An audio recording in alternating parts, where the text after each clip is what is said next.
The year is 2019, and leadership at Truist landed on the bold decision, I'd say. I don't think that that's a controversial qualifier to this, to do away with more than 100 years of brand equity from the two previous brands that were merging to create a brand new Truist entity. How did they land on this decision? Yeah, it's a great question. So you go back in time, and it's actually quite powerful to reflect.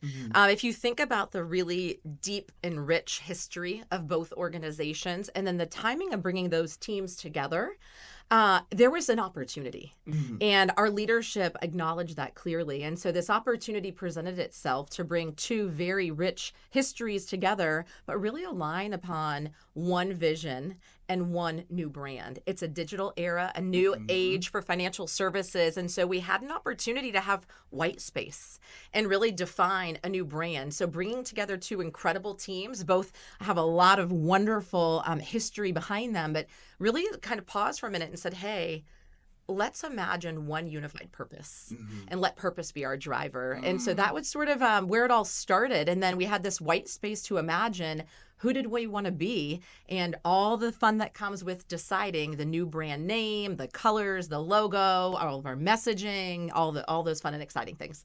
Yeah, and I can see it now that it is, like I say, bold decision, but the opportunity there to really say what is everything we want to be on every level. That is kind of too good to pass up. So let's just start from what is one advantage that you found from creating a brand from scratch and one disadvantage. Yeah.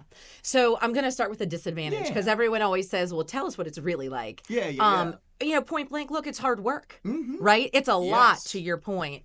But when you get into the advantages, this is opportunity.